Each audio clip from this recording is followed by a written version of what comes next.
Let's have a closer look at the toolbar, which is on the left side of the workspace and contains tools for selecting, drawing, painting, editing, viewing, and many more things. And we will eventually use just about every tool here.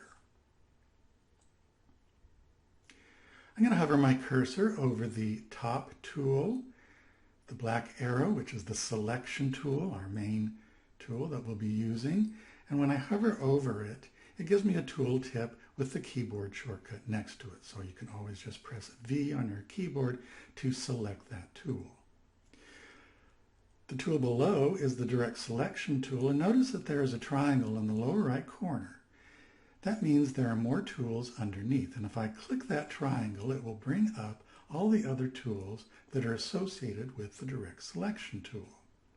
So you can see we have several others there, and I can select any one of those tools. Now I'll go over to the rectangle tool and click on that triangle to bring up all the other tools associated with it, the shape tools. And notice it brings up all these other tools. Now if I want to work with this panel, I can click that arrow on the far right edge of the panel, and that will separate it from the tools panel. And so I can move it around the workspace wherever I want to make it more convenient for me to use it. And when I'm done, I can just click the X and all those tools go back into the bar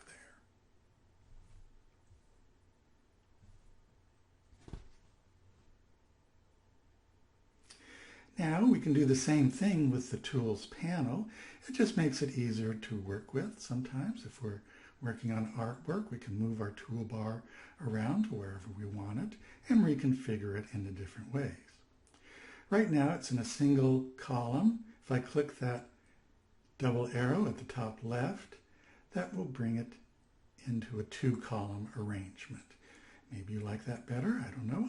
I prefer the one-column arrangement myself. And if I want to remove the toolbar and move it around the workspace, again, I just click, hold, and drag that gray area at the top and drag it around the work area. And then if I bring it over to the left-hand side until I see the blue line, that will put it right back where it was. And then I'll click that double arrow to bring it back into a single column.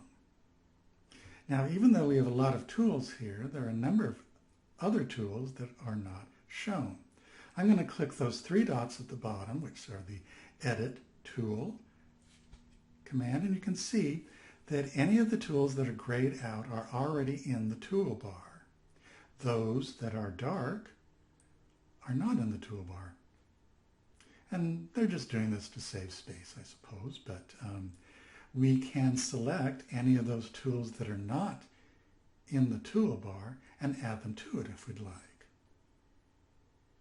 So I'm going to find a tool here that is not in the toolbar, and I'm going to add it to it. Let's see, what do we got here?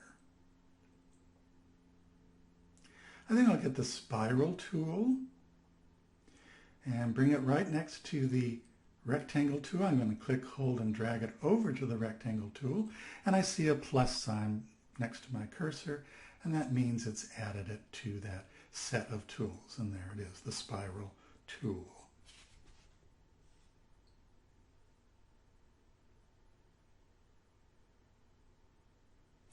So there's a little bit about the toolbar. We'll be working with all of those in more detail as we go through the course.